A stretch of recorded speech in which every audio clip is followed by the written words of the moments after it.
You will hear a conversation about a language course. First, you have some time to look at questions 1 to 5.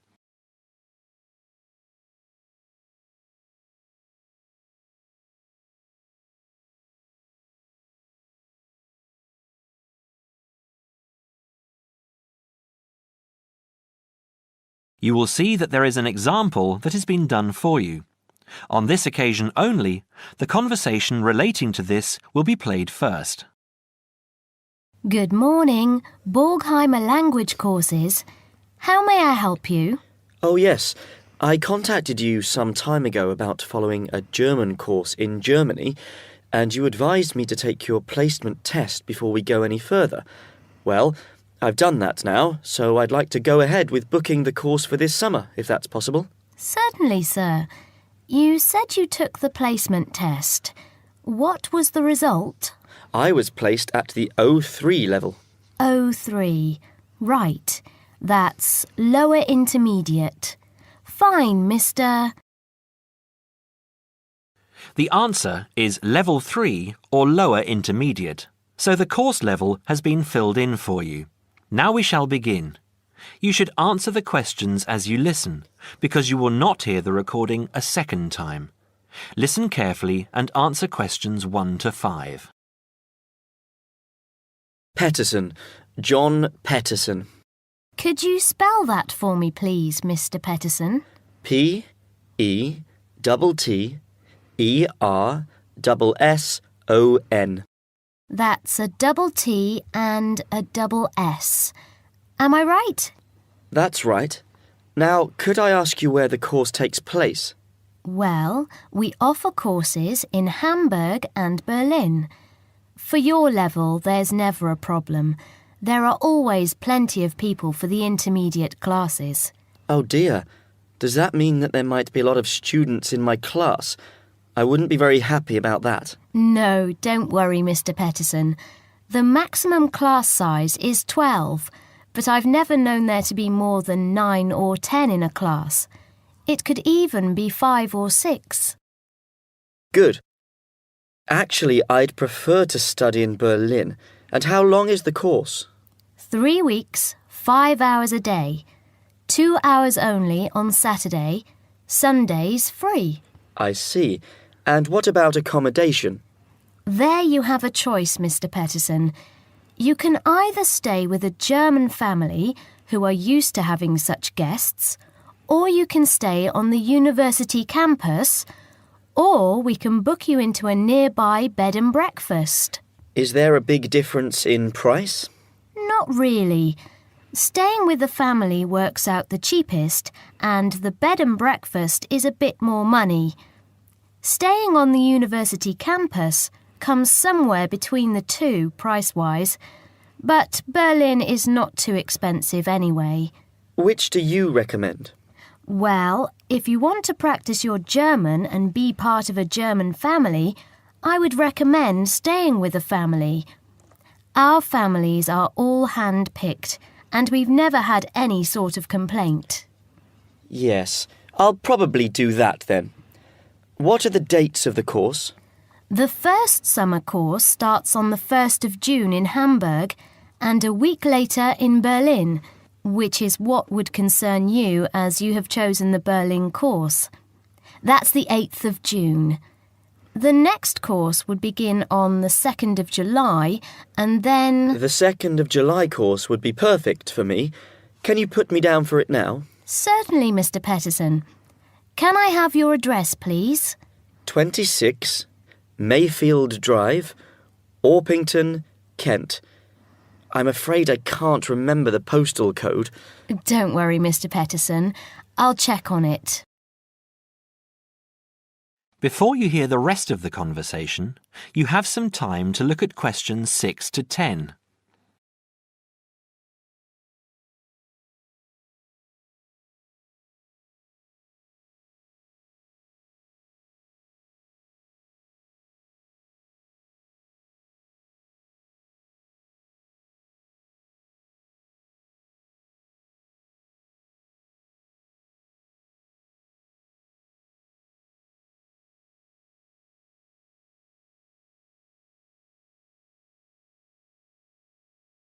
Now listen and answer questions 6 to 10. There are a couple of other things I'd like to ask. Certainly. What do I need to bring on the course? Well, apart from the obvious, you'll need our textbooks. I'll email you the name and publisher. You should be able to find it in your local bookstore. If you do have problems, call me or email me and I'll see what I can do.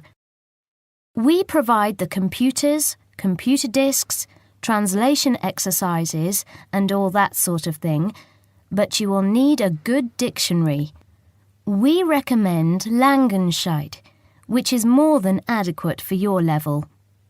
You don't have to go and spend a lot of money on an expensive dictionary. Not yet, anyway.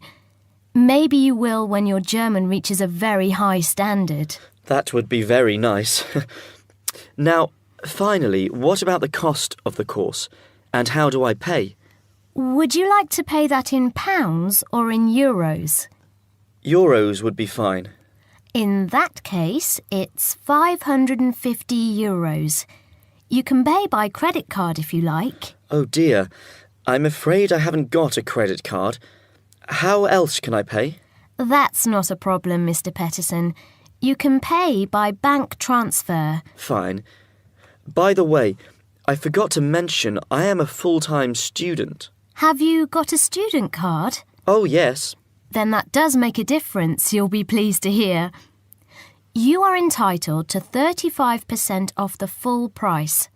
And if you can persuade a few people to join you, it would work out even cheaper. How do you mean exactly? Well, for every 5 people you find, 1 goes free. In other words, if there are 6 of you, you get 1 free course. Of course, in reality, you would divide up the savings amongst you, presumably. Right. Well, I'll see what I can do. Thank you. Not at all, Mr. Peterson, and I'm sure you'll enjoy the course. There are, of course, sightseeing possibilities. Would you like me to send you our brochure describing them? Yes, thank you. I'd appreciate that. Anyway, thanks for your help. If I want to call back, who do I ask for? Susanna. I'm here most of the time.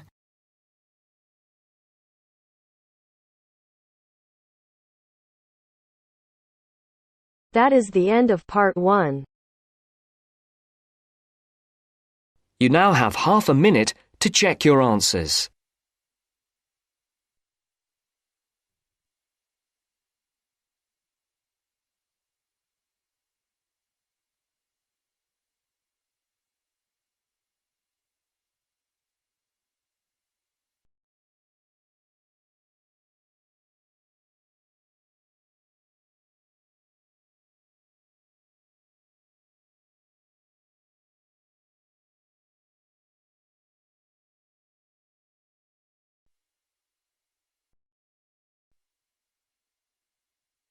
Now turns to part 2.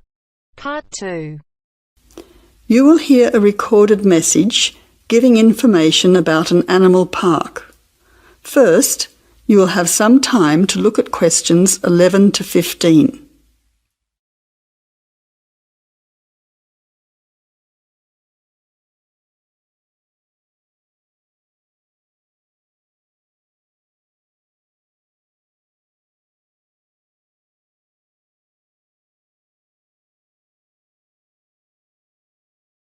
Now listen carefully to the first part of the message and answer questions 11 to 15. Welcome to the Australian Wildlife Park Information Line. The Australian Wildlife Park is very proudly owned and operated by an Australian family, John and Amanda Brooks, who operate the Australian Wildlife Park with their children, David and Sandra. The family doesn't receive any government assistance. It's solely funded by tourists visiting the park.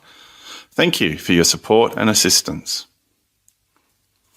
When the Brooks family purchased the Australian Wildlife Park in 1987, the park housed a small collection of animals and birds on a modest 5-acre or 2-hectare property. A few years later, the park doubled in size when the family purchased the adjoining property. Also, the collection of animals started to boom. In May 2003, the family designed and built a new park in the public open space, once again more than doubling in size. The park now features about 200 species with more than 2,000 head of animals, birds and reptiles. Regarding the entry fee, adults pay $23, children aged 3 to 14 pay $10, aged pensioners are $17, and students are $16. One of the great things about the Australian Wildlife Park is that all of the attractions are included in the entry fee. No extra money is needed around the park, so make the most of your experience. All shows, talks, photo opportunities and animal food are included in your entry fee. In addition, the Australian Wildlife Park is open every day of the year from 9 a.m. to 5:30 p.m, except Christmas Day, 25th of December. Before the final part of the message, you now have 20 seconds to look at questions 16 to 20.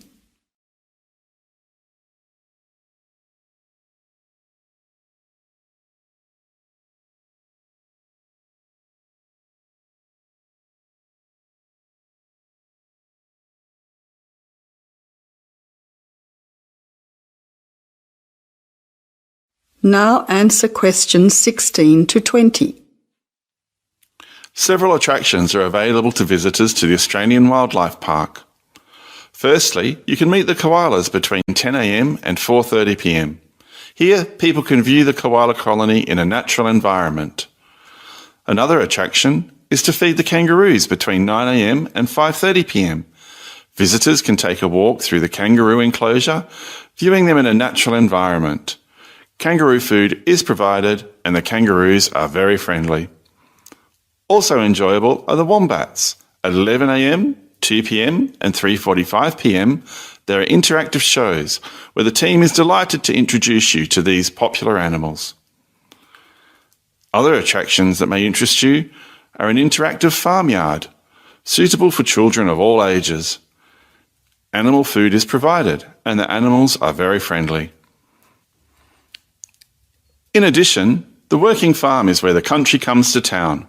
Visitors can milk a cow, bottle feed a lamb, watch farm dogs gathering the sheep. All the excitement of a real Australian farm. When they ask for volunteers, be sure to put your hand up. Everyone can get involved. We at the Australian Wildlife Park hope all our visitors have an enjoyable time. See you soon. That is the end of part 2. You now have half a minute to check your answers.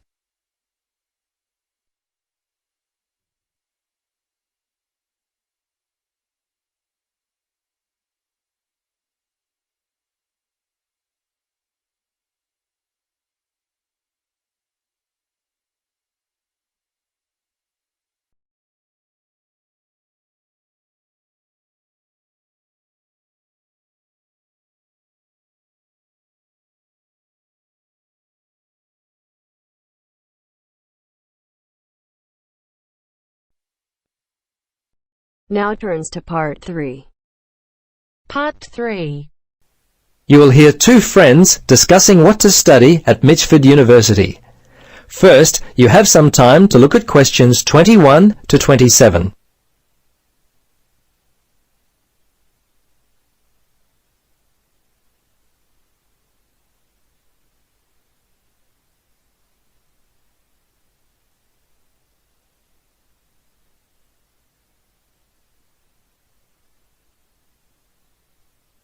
Now listen carefully and answer questions 21 to 27.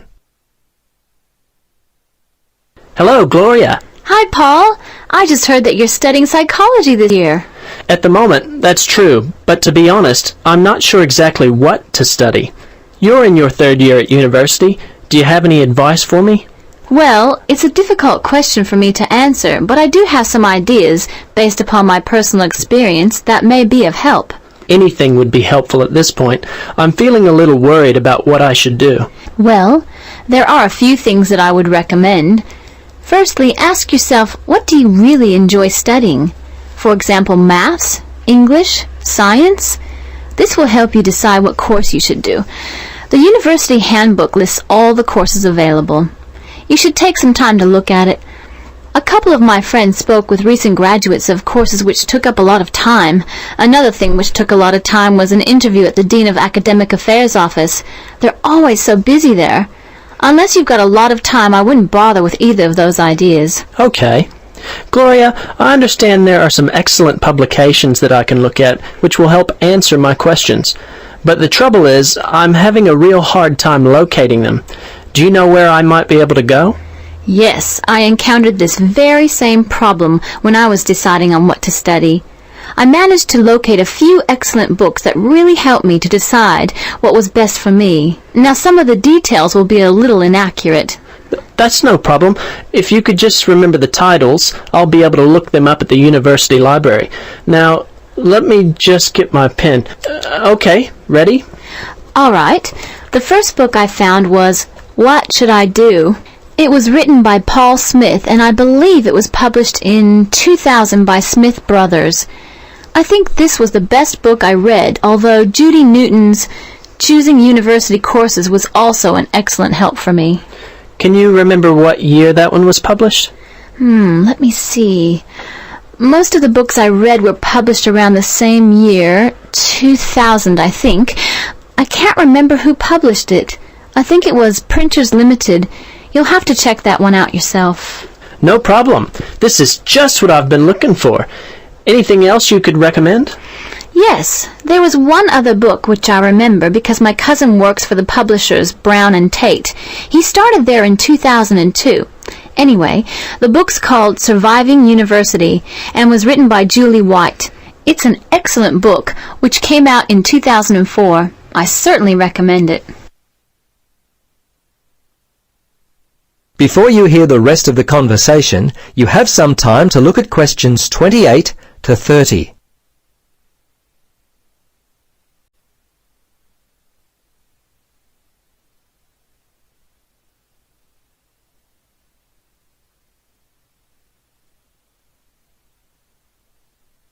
Now listen and answer questions 28 to 30.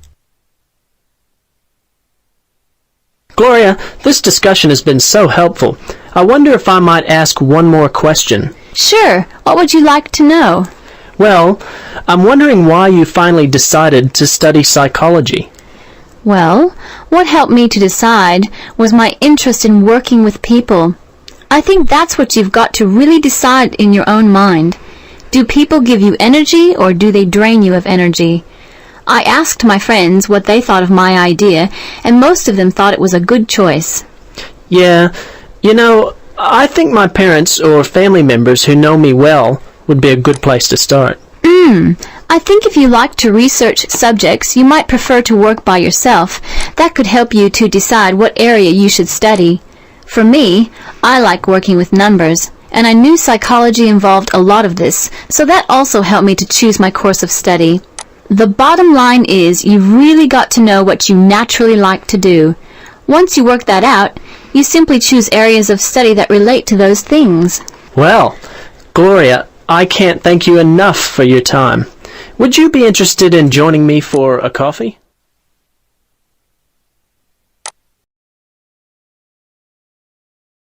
That is the end of part 3. You now have half a minute to check your answers.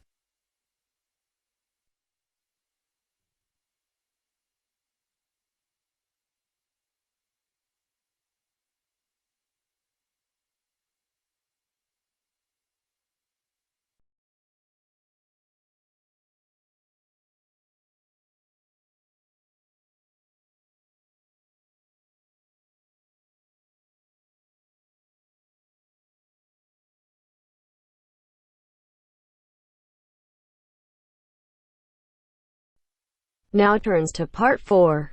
Part 4. You are going to hear a conversation between two students about studying abroad.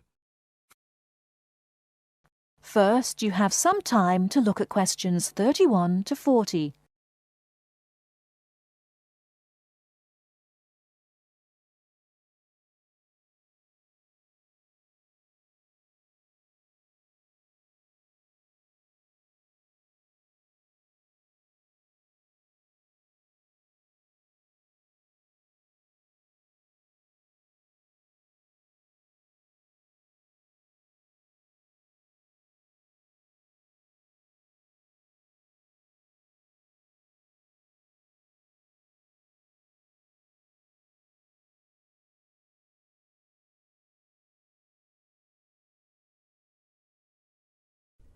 Now listen carefully and answer questions 31 to 40. Hey Mary, how's school going? Haven't seen you in a while. What have you been up to? John, good to see you again. I've been really busy the last couple of weeks. I'm applying to study abroad next year. Really? So am I. I think it will be a great experience to be able to study in another country. What country do you want to go to? At first I wanted to study in Africa, but my parents really don't want me to go there because they think it will be dangerous. So now I'm thinking about going to Spain, Italy or Japan. Actually, I think Africa would be a fascinating place. I would want to go there to visit. Maybe not to study, but definitely I would want to go visit. For next year, I want to go to either China or Germany to study, but my parents can't afford any European countries, so maybe... Why China or Germany? Well, I want to go to China because I think it's a really interesting country with a long history. Plus, it has been changing so much, and I think it is a great time to be there. I really want to improve my Chinese also, and I've been taking Mandarin courses the last 2 semesters. I would want to go to Germany because my mother is German, and I want to learn more about my cultural background. How about you? Why the countries you chose? Well, I want to go to a Spanish-speaking country. I took Spanish in high school, so I figure if I go to a Spanish-speaking country, I'll be better off knowing some of the language already. But I have already been to Mexico many times, and South American countries don't have classes for my major, except for Brazil, but they mostly speak Portuguese there. I would want to go to Italy because I want to do a study about ancient Roman civilization. It has always been a dream of mine to go and see Pompeii and the volcanic ruins. Plus, my family has Italian roots and I love Italian food. I want to go to Japan mainly because my girlfriend was born in Japan and always tells me all of these fascinating stories about Japanese history and culture. I am a big fan of sumo wrestling also, so I've always wanted to see a sumo match in person. I really love sushi and almost all Japanese food. Recently, I have started to watch some Japanese baseball too. But of course, these are all secondary reasons. My main reason is of course my girlfriend and understanding her culture. I don't speak any Japanese though, so that is my major drawback. I think it is much better to go to a country if you can speak the language. That's great. When do you have to decide by? I have to finish all my applications this week. I'm really stressed trying to finish everything, on top of all my schoolwork. I'm almost done with my applications. I just have to finish the Italy application. I think my last choice is Italy, so I'm doing that one last. How long do you want to go for?